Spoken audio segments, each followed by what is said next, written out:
All right, so for Show Express, the software that's utilized is the lighting controller. I'm pretty sure this is specific to Show Express because you get it through the Chauvet website, and there's other softwares available as well. There's 4 main sections whenever you open up the software. Starting in the top left, we have the editor. This is where you add your fixtures in. This is where you can add step scenes and add generator scenes. Pixels, if anyone can figure out what Pixels is and let me know, that'd actually be really cool. This is about the 40% of Show Express that I have, or the lighting control that I've never dove into. Eric, do you have any idea what the Pixels do? I do not have any experience in it, but again, I think what Grant's doing today is awesome. This is like going to be a really great, I don't want to call it generalized because I know you're going to dive into some deeper stuff too. It's a foundation is what I'd say. Foundational. But there is a master class that we paid for years and years ago that, did you even watch? No, I went through, I made it like halfway through and I learned more from Nick in an hour than the 5 or 6 hours I watched those videos. Yeah, it's deep. It's definitely, he goes really deep into it, whereas you'll get more of the cliff notes from Grant. Yeah. For sure, so this is super valuable, but just so you guys know, we do have it's probably like a 20-hour program that we have as a resource we can share with any of you guys, and things that Grant isn't fully covered on, like Pixels. Yeah, it definitely goes into. The 2 sections that I am completely unfamiliar with are the Pixels. I don't even know where to start here. This grid means nothing to me. And then standalone, and I know I just mentioned to Damon earlier there, I'm pretty sure this is where you time sync. You can set step scenes and generator scenes in here to a timeline to play along with either music tracks. Jake synced it up to How to Train Your Dragon to set off the geysers. This is the section Jake used. Sweet. Yeah, so I think you can basically just set, space out any triggers you want along the timeline here in standalone. But what the 2 tabs we're going to be focusing on is the editor tab, the fixtures, steps, and generator, and then the live tab. And we're going to make a bunch of buttons and macro buttons to actually control our light show. So we're just going to start right from the beginning here, fixtures.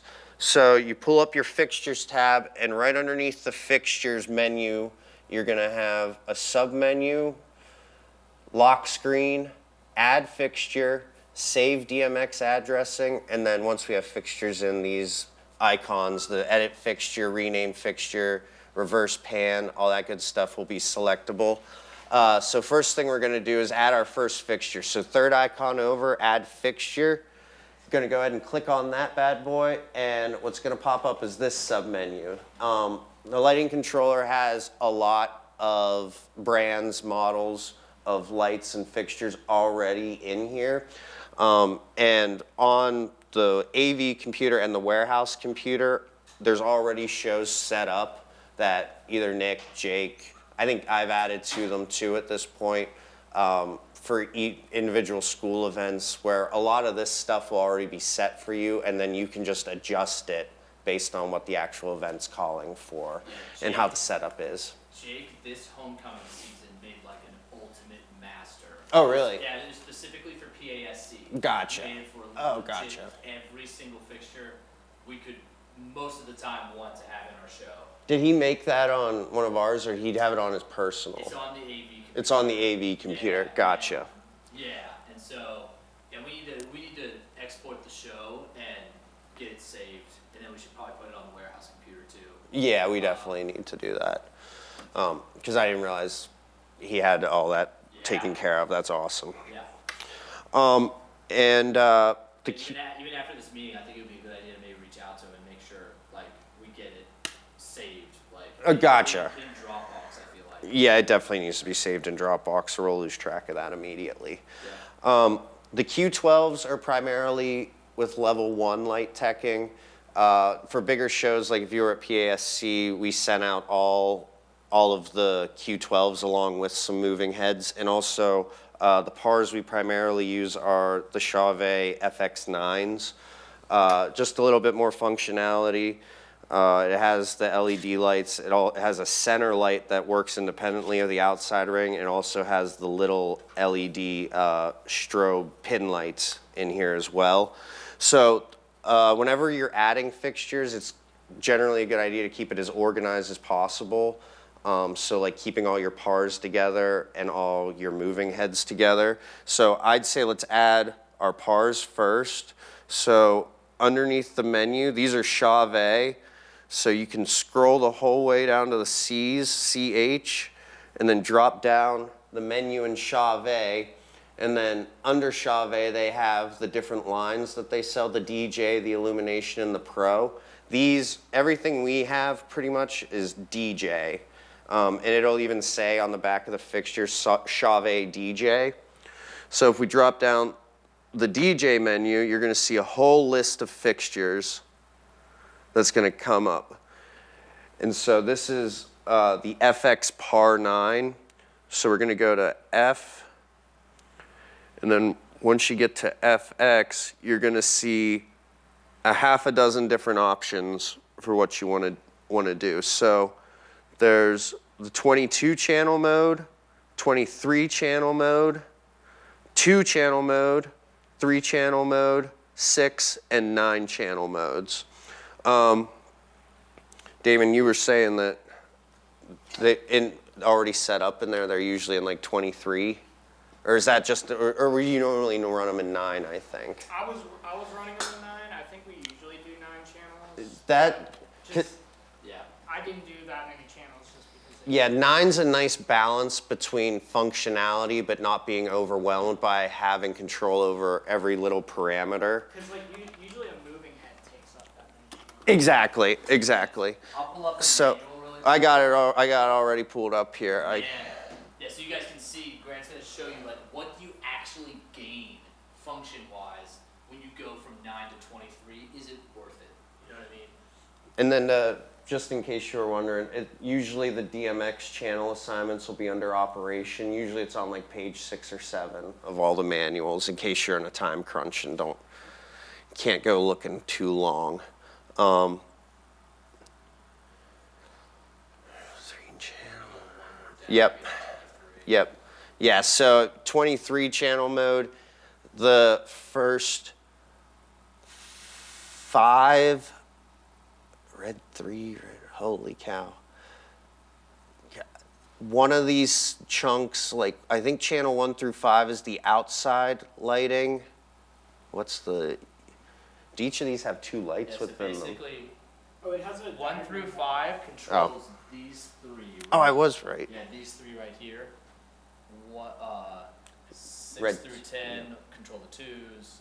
Yeah, it gets really, it's actually cool. I'll be honest, it's actually super cool. If you see these with different colors around each, because if you don't do it like this, basically these will all be the same color at the same time. Yeah, because But yeah, and that's what you get out of the 9 channel. yeah, These are all the same color. You can make the cob in the middle a different color. So you get like half of that. The 23 channel. Basically, Pretty much. Basically, you get half. It's still cool. It's still great, but like, it opens up a really cool world.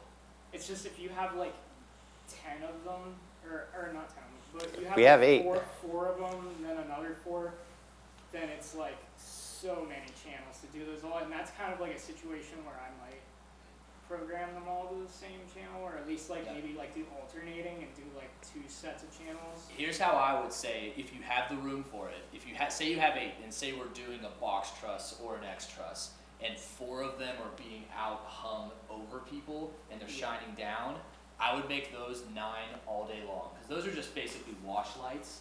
And so people are rarely going to be like staring straight up and seeing the actual like the lights at their source. Yeah. Which one is it? This one. So it's very rare that people would actually be looking at each of these LEDs to see those lights. They're just going to see how the light is splashing on the ground. And in that case, it really doesn't matter what color these are. I mean, they'll mix when they hit the ground, right?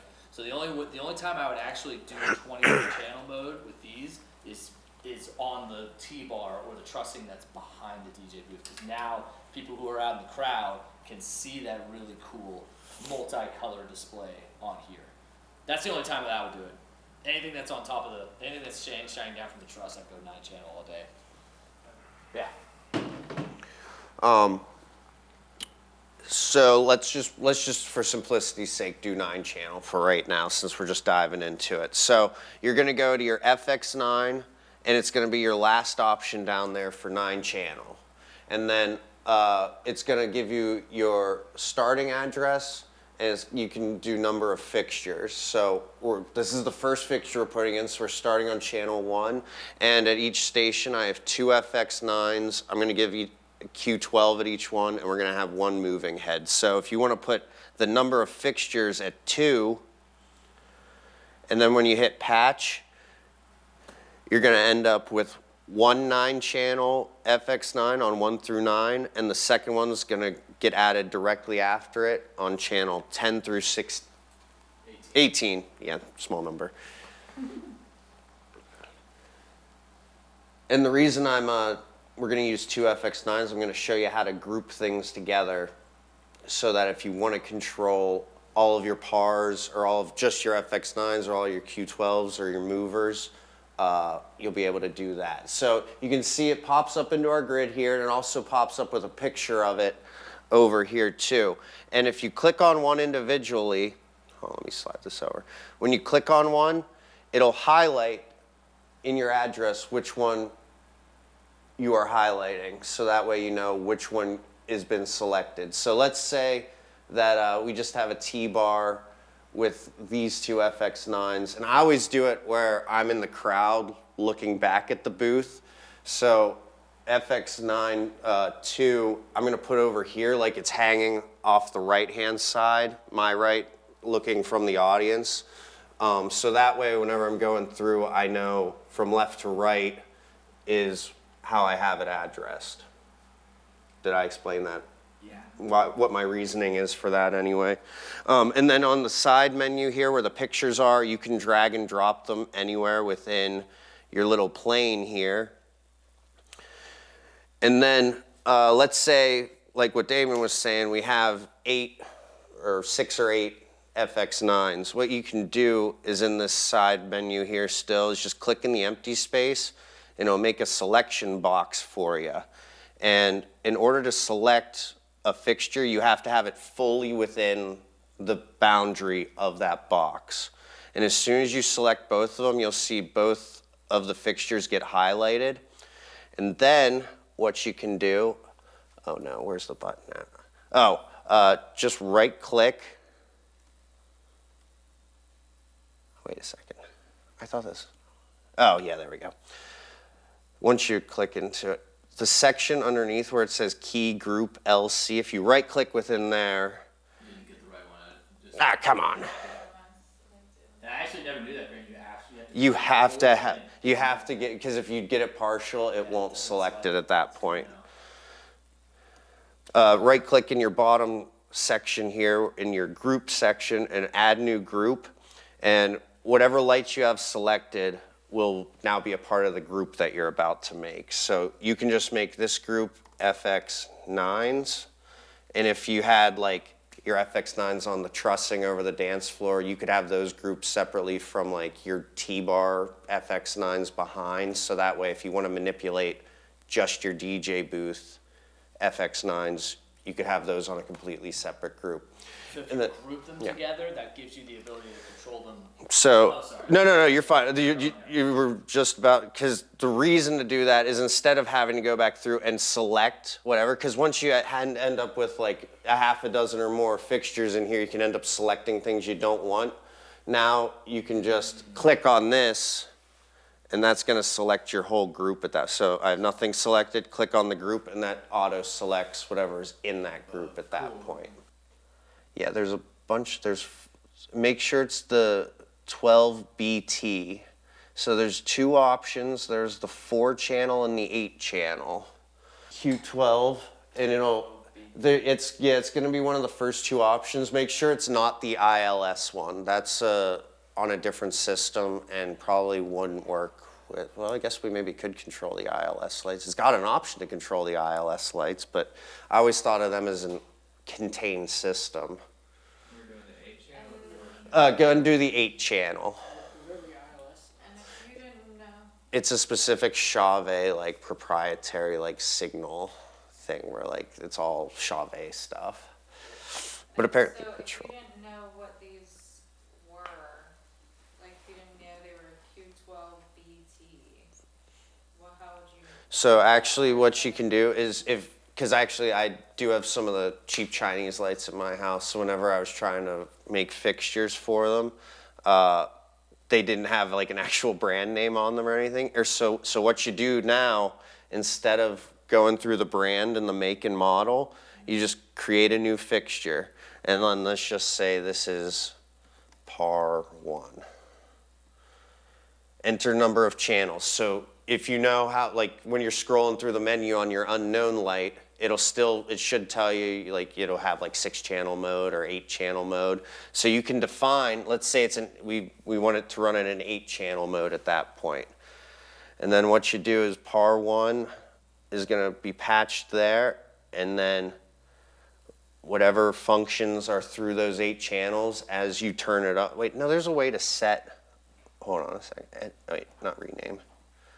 Because I definitely went through and had to set all my parameters for everything. Edit fixture. Oh, here we go. So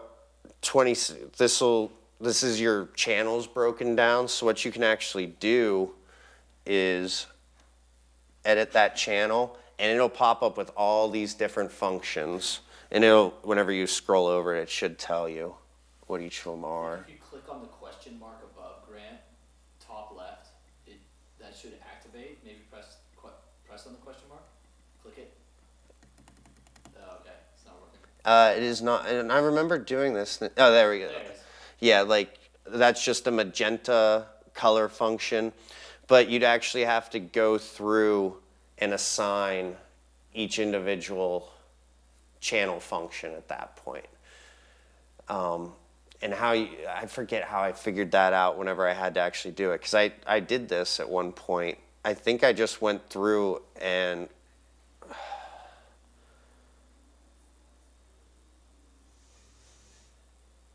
Did you just Google search how to do it? I mean, I must have, because we figured it out. It's when I was showing my little brother how to do stuff. Nice. And because we figured out what each channel was supposed to be. Are those just icons to like label stuff? Yeah, it'll go at the top of your favors in Show Express. Yeah. Okay, I see. Yeah, so this is a, So you're just It's like like dimmer. you're just like setting the numbers. oh, because yeah, when you click on the actual icon, it'll tell you what each one is. Then it changes. Yeah, so this is just a shutter setting, a white setting. So let's say we didn't know what this par was, and we just made channel 1 red. And I feel like whatever you assign to the channel is just what the function is at that point. Unless the fixtures, that wouldn't work with the fixture Yeah. though, because You the need to fixture's know- gonna have set. You would need to have the manual of whatever the fixture was, and you would need to create this and match it with its functions. I'm trying to figure out how I figured this out, because I definitely didn't have a manual for any of the stuff You could I was just take, doing. like, obey and just. Or you just like, turn it on Yeah. and learn it. And then just You be can like- do it in here. Oh, you know what? Because as soon as you set the address in here, all the channels won't be labeled, but they'll still function the way they're supposed to in the fixture. So you turn up channel 1, and if that was red, that's what we just Yeah, it'll labeled have as. the question mark. Okay, yeah, that's how I figured out, because we just turned them on and said, okay, that's what this function is. I thought I had to look up something, but I definitely didn't. And then you'd just be able to assign each channel independently what you needed to do. Which you should really have to do that here anyway. But yeah, so an 8 channel mode for this unknown fixture, you could just go through, and whenever I get to the step scenes, it's gonna come up with a menu with all of our different channels, and you can just turn them on and see what they're all doing at that point. Whenever you find a stopping point, great. The pizza's up and ready for anybody who wants to grab some. Gotcha, yeah, we can, I was just thinking they could grab them and bring it back in and chow while. yeah, let's do that. Do you want to save? No, I don't want to save that. I'm gonna just get rid of this guy. So we have our 2 FX9s, our slim par, And then we'll add our mover on as our last step to be addressed here. So we'll go back to add fixture. And it's Chauvet DJ as well, and it's the Intimidator 140 SR. Intimidator Hybrid 140 SR. I'm pretty sure it just says 140 SR in here. I've got a 13 channel and a 19 channel. Go ahead and do the 19 channels. We'll just dive into the movers here. One fixture? Yeah, just one fixture. 40? Is that what you said, 140 SR? Yes. It should be a Intimidator 140 SR. 14 or an 8 channel? There should be the hybrid. Oh, hybrid 140 SR. Okay, there is the hybrid option. So hybrid. Hybrid. Yeah. 140 SR. And go ahead and do the 19 channel for that one.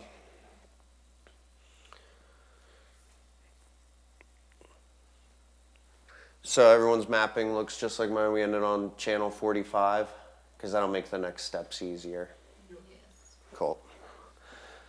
And then just like we made a group with the FX9s, if we had multiple of the Q12s and the 140s, you can make a group for those as well. You can group whatever you want together or not. At that point, it's kind of full customization at that point. I usually just group for ease of simplicity.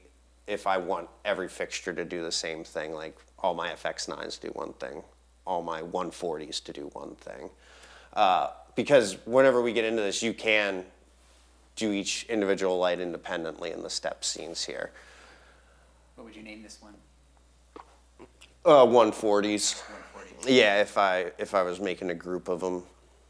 Right.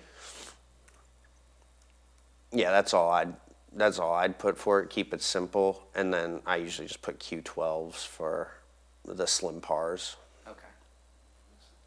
What's the 1, 2, 3, 4, 5, 6 up top? That's your different universe possibilities. So the one I have has 2 universes built into it, so you can actually switch over and you have a whole other blank canvas of 512 channels over here. And the light controller is able to handle 6 universes if you have the ability to run six universes at that point. All right, we all ready for steps and generators here? All right, so we got our fixtures in. Then right next to our fixtures tab, you have steps. If you want to go into that, we'll start with our FX9s, and which is why it's good to group things off, because whenever you're in your steps menu, whatever fixture you have selected over here is all that you're going to control. So if you have everything grouped together and you want to manipulate a whole group of lights together, if you click on your group at the bottom, you'll see 2 pairs or a pair of channels pop up, and the first 9 are controlling your first FX9 and the second 9 are controlling your second FX9. And then if you manipulate your red channel, your channel 1, it's going to control both of those at the same time. Right, like your group. And it updates it. Gotcha. So what we normally do is in the steps, and a lot of these will be built out on the AV and warehouse computer, is each step scene is broken down into the number of steps right here in this column and the duration that step lasts. So if you just want to make it where this step scene is just turning our FX9s red, what you do is we are in step 1 right now. So you just turn red up the whole way, and then you just go over to where this red arrow pointing down is, and oh wait, no, we want to save it as. Right next to the red arrow is save scene as, and if you click that, we would just save this as FX9 red. Again, most of these will be made already, but it's just good to know how it's supposed to be set up, so that way if something gets missaved, you know how to troubleshoot it and fix it. And then you can decide what folder you want it under. I have a whole folder of scenes already, and I think whenever you downloaded the light controller, it automatically will make this scene folder for you within that program folder. FX9 red. And then I'm just gonna save it. And so we're still in this FX9 red step scene. At the very top here, you'll see FX9 red. It's important to keep track of what scene you're actually in so you don't end up saving over something. Because until you hit this save button, and as soon as I move something here, you'll see that red arrow come back. That means that I have unsaved changes. So anytime we manipulate anything, I like to just hit save. So that way, in case I exit out of it or go to a different scene, I know everything on the screen is saved. And right underneath our dimmer here, our red dimmer, you're gonna see this sloped line. And that's just the speed, right behind my head. And that's just the speed at which, whenever this scene is playing out. So right now it's at a duration of 5 seconds. If we kept this that same way, it would take 5 seconds for that dimmer to go the whole way to the top here. So the duration doesn't necessarily matter with what we're doing, the color, but we want to change this slope. If you click on it, it's gonna make a right angle, like a sawtooth wave or a step there. That's a snap at that point. So whenever we click on this scene, red is going to come up instantaneously as opposed to a 5 second duration. And the durations will come in when we start building out multiple step scenes, but I just want to show you how to do just a color first. So this is our FX9 red. And so what we can do with that from here is make a button for that. So let's go over at the very top left, our live tab. Go ahead and click on the live tab here. And this is gonna take us over to what we'd actually use during our show. So it's gonna say, our default's gonna be page 1. And what we can do is divide our page up into even more blocks if we want to here. So we can, if you click add page, and you can just make it, let's make this page called par colors, because this is where we're going to put all of our colors for our FX9s and our Q12s. So then you'll see this drop-down menu is going to have page 1 and par colors. So we're going to end up with a bunch of tables through here with a bunch of buttons, and we're actually able to select which page is showing in which quadrant. So what we can do is in the top left here, right underneath the editor tab, is a sub-menu. And there's 4 options: live settings, button settings, export MIDI triggers, and export DMX triggers. If you go to button settings, you're gonna get this this sub-menu pulled up. And all of our buttons, tabs, and windows are in the top right corner. So we're showing one board and one tab in the tab style. So if we go drop down the board number count here and change it from 1, change it to 4, and that'll show you the difference here. So now, instead of one big menu, we have 4 individual spots that are divided up that you can sort out your different buttons in. So make sure your top one's gonna be par colors, because everything we save on this page can be pulled up in any of the other quadrants there. So what we're gonna do is just make a red button for our FX9. So if you go over to the little sub-menu, Hold on real quick. to the right, what are you thinking here? I'm moving pretty quickly. And then we saved our FX9 red as a step scene. So when you click on the sub-menu off to the right of par colors here, the 5th option down is add step scene. And it should take you right to whatever folder you saved all of your step scenes in. So right now you should just have FX9 red in there. And then if you click on your FX9 red and hit open, you're gonna have one big red button there right now. If you had this hooked up to your lights at the moment, you'll see even whenever I'm clicking the FX9 red, it's not working still. It's because we don't have an open communication yet up in the top right corner, there's going to be these 2 red bars right here. This one off to the right is 3D mode. That's if you wanted to actually build a 3D model and place your fixtures in it to see how it'll look. I've never used 3D mode. The one right next to it is DMX. That's whenever you click it and it turns green, that means you actually have DMX signal going from your Show Express to any of your fixtures you have out. So now, whenever I click FX9, the outside ring on my FX9 is going to turn red. And let's say you're in your step scene. We can turn that back off. You're in your step scene under your editor, and you want to see what is this actually doing whenever I'm turning up this dimmer. There's another DMX button up to the top right corner as well. If you turn that on, it'll show you this is like a preview page essentially, where you can see what you're doing in real time as you're making your step scenes. And what you just have to be careful of is if you have this DMX activated in your step scene menu, then you go over to live and you click the DMX button, your step scene DMX signal is going to override your button page DMX signal. So even though I'm turning this off and on, it's staying on because I have it turned on in my step scene generator, and I have it's sending DMX signal. So as soon as I turn that off, now I can go back to live. Whenever I click my button, now my outside ring is actually working the way it should.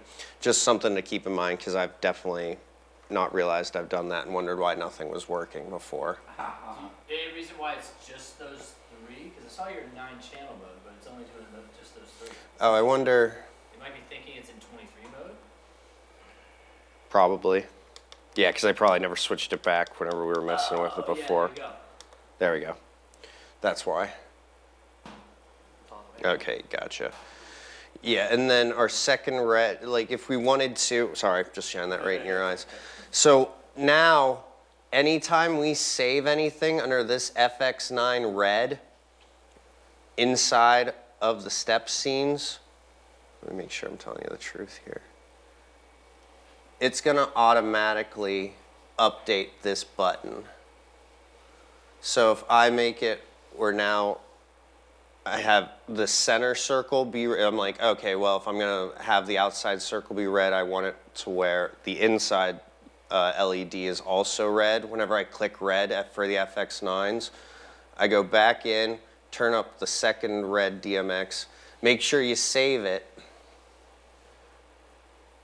And then now when I go back to live, after I turn off that DMX, it's going to automatically update where the center red light is going to come on as well. Does that make sense? As soon as you save something in that step scene, whatever buttons you have made at that point are also going to be auto-updated. Cool. You can show, sorry, I stepped out. How do you save in the step scene? You just go in your editor. So first of all, the right-hand side save one is save as for whenever you're first saving. And then anytime you adjust anything, you'll see it turn red. That means you have unsaved changes at that point. So that'll update this scene. Exactly, yes. Slash So, that button. and at the top, it'll always, exactly. Any buttons you have made that incorporate this step scene will auto-update as well, which is why you have to keep track of what scene you're actually in, so you're not accidentally saving your reds as your blue or anything like that. Because I've done that before where I just wasn't paying attention to what step scene I actually had open. Because now, before I go too far, you can make multiple steps within your step scene, hence the name step scene. So let's say you wanted to have a quick chase that changed from this red to blue. So what you'd actually do, oh, and one more important thing before I move on. You can see that these two channels have their fader glowing green, and they're showing a transition curve down here. But I don't actually want these. These are for the strobe LED little pin lights. I don't want these activated, and I don't want them affected whenever I hit red. So that way I'm able to control them independently. So you would think them being at 0 means that they wouldn't be accounted for. But it's actually registering as the strobe should be at a value of 0 right now. So if I were to hit my FX9 red button and the strobes were going, but I wanted them to continue, this would turn them off because they're at a value of 0. So in order to make it where the fixture is just ignoring that channel entirely, is you're gonna right click on whatever channel you were messing with that you now want to be ignored, and you wanna disable the channel. And that'll just make it where the fixture doesn't even recognize that this channel exists right now, because you just want your reds to be affected. So I'm gonna do it on this second channel as well, that I don't want to be affected whenever I hit my FX9's red button. And that's important to remember. So you're saying like, how that's helpful is like, if they were strobing before you pressed red, and you didn't do that, they would keep strobing? No, they would stop at that point, because if let's say you have a strobe button that you just made for the little pin lights in here to strobe. So you'd have those on full blast and have that on a separate button, but within your red button, you accidentally had these at a value of 0. So whenever you switch to red, that would kill your strobes, because it's telling the strobes to turn off at that point. But now it just ignores that the strobes even exist whenever the channel's disabled. So like, if you want this button to only affect a fixture's color, but none of its other functions, you disable the other functions. Yeah, you wanted to, so if you accidentally were messing with something, like, it'll automatically come back to 0, and you have to disable it, Yeah. or else that can affect things down the line during your shows. Because you'll hit your red now, and you're wondering why your strobes are going off every single time. And you might not notice it whenever you're just going through everything, but during the show or the dance or whatever, you could hit that, and you're like, why are my strobes turning off? Now you have to mess with a step scene in the middle of a dance or something like that. But this is just for red. And so now what we can do, let's say we wanted to make a chase where we have red for 5 seconds, and then it transitions to blue. So step 1 of our scene would be have the red on. So we have that done. So right above where our list is here, you're gonna have, the last option is add. And it's gonna just give you a step 2. And then whenever you have step 2 selected, what you can do is disable your red channels and then bring your blues the whole way up. Yeah, but that should be in 1. Oh, because I disabled them. Yeah, you're right. I see what you're saying. You don't want to disable them because they're all being affected throughout the step. Because if you disable it in 1 step, it's going to be disabled through all of your steps. Because I just disabled it in step 2, but that disabled it in step 1 as well. So red in step 1 is going to be up the whole way. So we have them in snap right now, which means they're actually going to snap from one to another. And then whenever you click on 2, you'll see blue I have the whole way up. So if I turn on my DMX and I hit play, it's gonna take 5 seconds to, wait. Yeah, red's gonna get snapped to, it's gonna start on red, and that's gonna hold for 5 seconds, then it's gonna jump to my blue, and it's going to transition because I didn't actually change that to snap either. I've never used the BPM in this. Seen, like, Jake use it either. Yeah, I just do it all manually, so I am the metronome at that point. Because I've never used, that's what the timing would be more important for like if we use the timeline stuff, because you could actually coordinate it with the amount of seconds happening. Like BPM being used, changing every 5 seconds. Oh yeah, I know what you mean. And it also depends on if you have it as snap movement or if it's going to take that whole duration. Because I could change this to 10 seconds.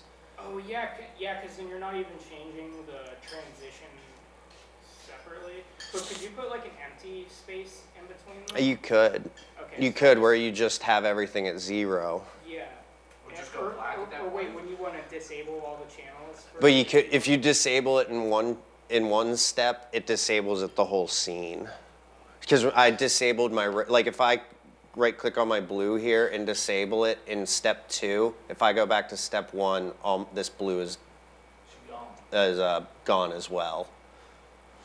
So they do have to be at a value of 0 at that point.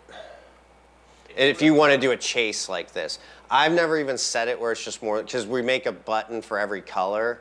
So I've never even used multiple steps within a scene, to be honest with you. Yeah, because most of the time you're just doing the chases.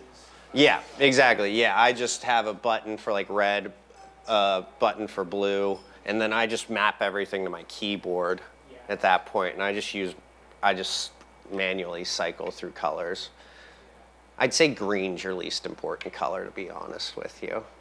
I always thought green looked gross in most situations. You can't find like a good shade of green. Not whenever it's just green full blast on these Well, ones. you can use the color wheel. Oh yeah, you definitely can use the color wheel, but it automatic, yeah, and then you can make custom colors. Like if you know you're looking for something, and it'll automatically set the values of everything to I like, accommodate that color. That's super simple. I like Googling. So in step one, because I have everything set to snap, it'll automatically just snap over to red. But to get from step one to step two, if I set the duration for 10 seconds and keep some of these sloped, it'll take the full 10 seconds to reach whatever color I have in there. So if I hit play, what's that? It's more of a fade. Exactly, it's just fading from red. So if I start on step one here and hit the little play button over here, it'll actually take you through your step and show you what's happening on the faders. Oh, yeah. And because some are set to snap, they're gonna auto snap, and then some of the faders, since they're in the gradual mode, they're gonna take their sweet 10-second time to get there. So that's if you want to make specific chases, like if we were doing specific school colors or something like that, we wanted to have like a cool fade or something, you could use the step scenes to do that. But like I said, primarily, once we have like a color set, you just make a button for it, and then you can switch over to it in your button layout. Yeah, it's important to learn those things too, though, Grant. I like that you're teaching it because you're right. It's just another, and it's something I actually know how to do in here, so I gotta show you what I know how to do. I feel like the snapping. Yeah, or if you're like in an intermittent part, like not necessarily a dance, but it's not a lot's going on, and you just want something that you can walk away from the board, you could make a big long step scene of a big fade, and then just hit play on that, and it would just slowly fade through everything. Yeah, exactly. So stuff like that. But you can, I'm not sure what the max number of steps you can have in a scene is. I think it's unlimited. Oh, is it really? Yeah, it would surprise me. My guess is there's probably a cap somewhere in the several hundreds, I would imagine. There's gonna be any You don't think? I honestly Gotcha. don't think so, Grant. Yeah, I mean, Just how much room you got on your computer. So that's the step scenes. And for everything we do, where if you want it to be when you click your button, the color comes on, you want to make sure to have it in this step looking one, not the slide, or else it's whatever your step scene's set at. Let's say you kept this default 5 seconds and still had it on slope accidentally. Whenever you hit your red button, it'll take 5 seconds for your red to actually come up at that point. so you're saying your first one should always be snapped. I'm saying for what we're doing, whenever we're making like this button turns on this color, you want it to snap, so when you hit the button, it does it. If not, it will take that default 5 seconds, unless you. Transition. And yeah, you could technically keep it in slope and just change your duration to 0.01 milliseconds there, and it would do the same thing at that point. But it's always just easier. What's that? It would do the same thing, but 1 millisecond. Yeah, 1 millisecond slower. But that's how you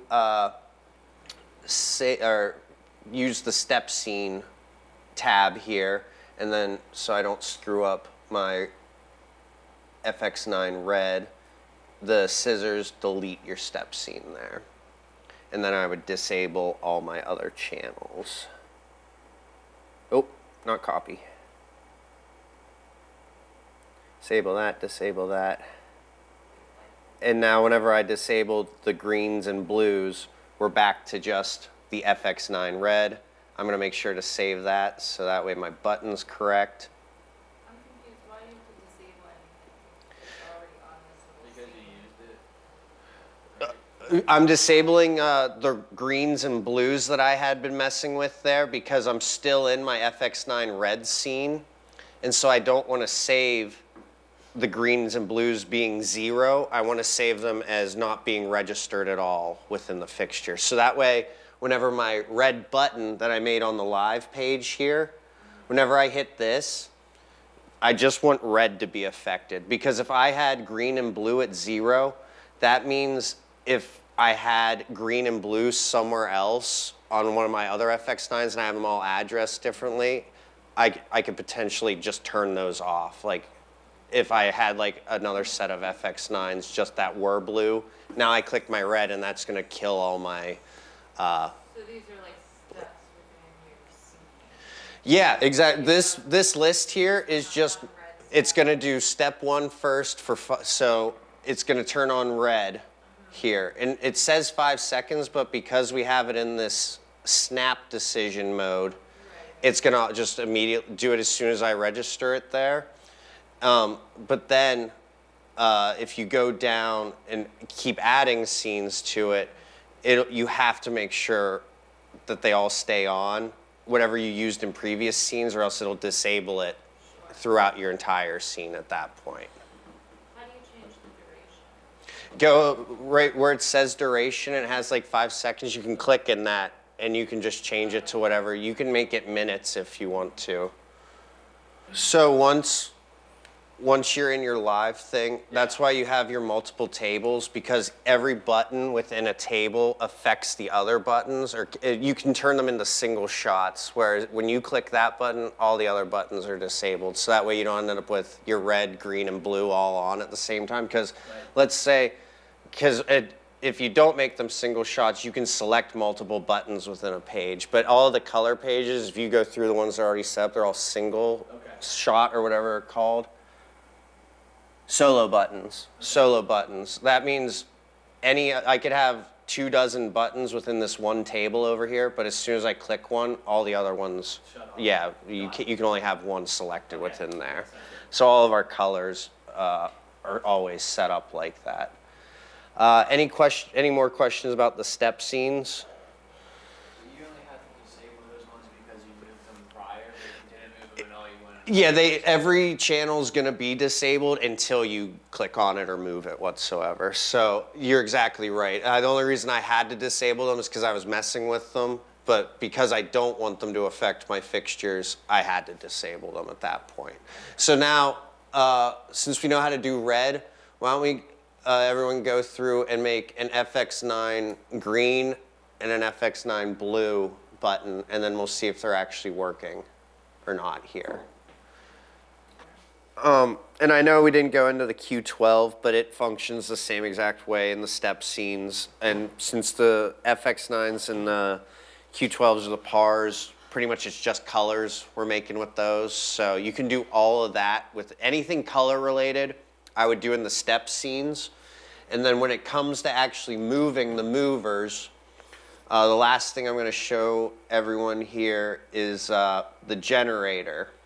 It's the easiest to figure out, or to actually map out how your movements are going to function within a space, because instead of having to change the value of your tilt and pan on in the step scenes, you can just basically draw out what your pattern's going to be and then save that. So when you go into the generator, again, normally we'd have a group for our movers, whether they're the 140 or 375s, if you wanted them to all do the same thing. But select whatever fixture you want, and we just have the 140s. So if you had a group, like we had the double set of channels, there'd be multiple sets of channels off to the left here. It'd just be double what we're showing over here. And then since we just want to control pans and tilts for our movers, the very first channel, pan, tilt, pan, and U-pan, U-tilt, go ahead and select that box, and that is going to tell the generator that we just want to mess with our pans and tilts on the 140s here. When you select your first option, the pan, tilt, U-pan, U-tilt, then you go into your crosshairs here and right-click, and your first option is add point. And then you're going to get 1 point over here. And as you can see, whenever I'm moving this through space, if you have up in your top right-hand corner, if you have your DMX live for your generator, you can in real time see where your light's pointing. David, do you mind? So the top left is going to point your light face down all the way to the back of your fixture, which in theory means your top or your bottom right is going to be in the same exact spot because it's all mirroring from each other. Because if you put your dot right in the center of that grid here, it's perfectly straight up in the air. So once you have one point, what you can do is add another point. All right, how many points do you got? 4. Yeah, I was like, what? Mine's Nice. showing like a circle.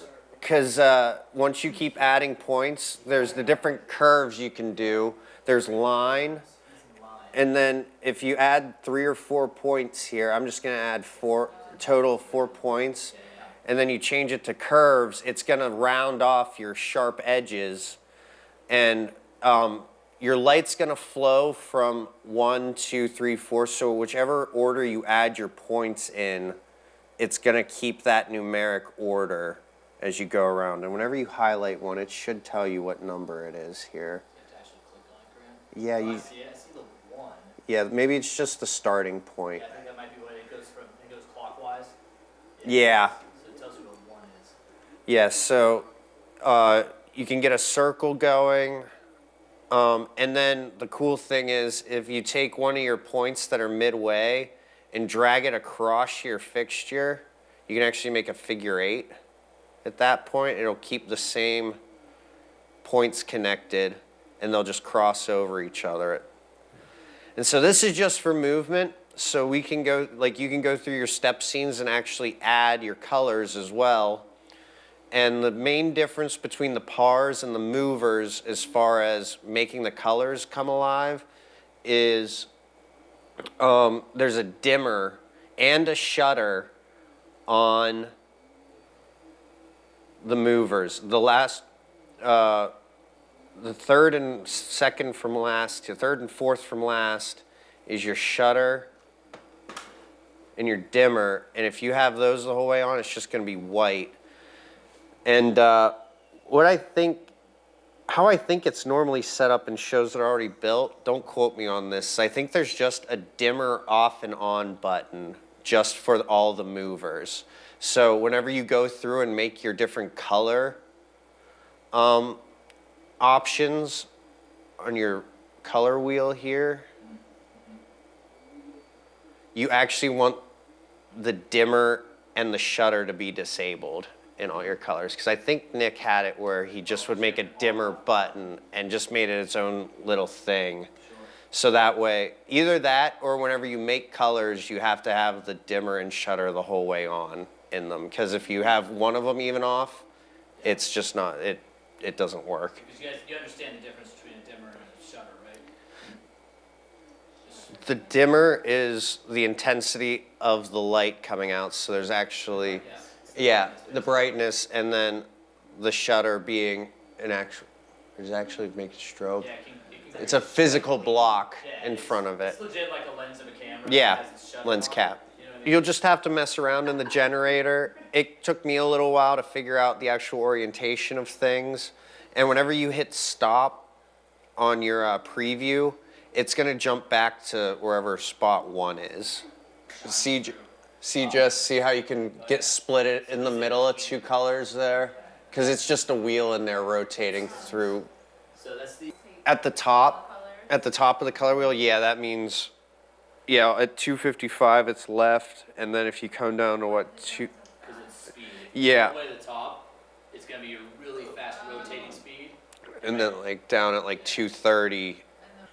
So the X's and the Y, the double X's and the double Y. Yeah, I just ignore those in the step scenes, just use the generator to make movements. Right. See, I'm such a goofball, and I don't know if Could- it's the best thing. I when I build my shows, and I've done this before. Yeah. For Halloween, I build them all in the step scenes. Because you're saving every time you do a movement essentially to Yeah, the next one. I build out all those steps. And Yeah. I create points along the house that they travel. So that all this really does is just condense that down and to draw a picture as opposed to having to map it out. Yeah. Yeah. In the step you Save- can. basically save a look. Uh huh. It's like You look c- to look to look. Yeah. Yep. Yeah, you can make movements in the step scenes. That's just Nick showed me the other way is the main reason I do it in the generator, and it makes sense to do it in there. It's a little bit more automatic in the generator. Yeah, that too. Yeah, here, like legit, whenever I'm building at my house. Yeah, that's awesome. Grant, let me show you real quick. So, like, you know, if I wanted to aim, like where that fire extinguisher is, that's like where that fire extinguisher sign. Sorry, David. You know, right there. That's where I want to start, and say I want to have a special gobo on there too. Forget where the gobo wheel is. I think you're on it. Is it, Is it right here? The one. Oh, wait, go- Spinning, gobo, rotate, yeah, you're on it. oh, that's just the gobo road. Yeah, there you go. So yeah.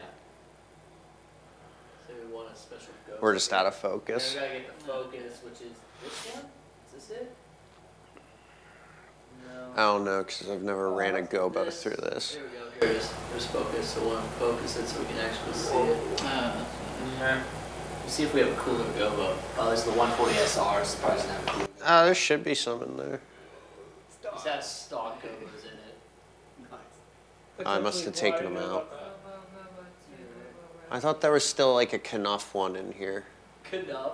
Oh my gosh, Knuff. That's right. I forgot about that. I though maybe I took it out. No, I took it out. Okay. I took it So out. I have my gobo of That's a cool choice. one. I'd have my color of choice. Yes. Um, Control a set amount of buttons that you want it to control. So whenever I click add, it's gonna come up with this, and let's just say this is all red for in here. This is probably gonna, and so this all red buttons come down as a macro. So what you can do is right click on it. Oh wait, no, what you can do is, let's say that was a red, oh, these are all flash buttons, dang it. Let's just say we turn on our power wash red and our 375s red. Let's say that's all we have hooked up. So with those, with the channels we want added selected, so we'll make sure that's good. You just go back to your macro button, right click on it, and it's gonna say update macro button. And so now every time I click that, All the other ones. all are those red ones are gonna, and whenever I click it off, pressed. they're Okay. gonna turn off as well. So it's just a big button to control smaller buttons if you want to. That's kind of the last little tip and trick I have. I rarely actually use macro buttons. I haven't done as big of a setup as this one is. I've rarely had this many pages going, so I'm sure there will be a point where I will need to incorporate them a little bit more if I want everything to be on it just like a button click away.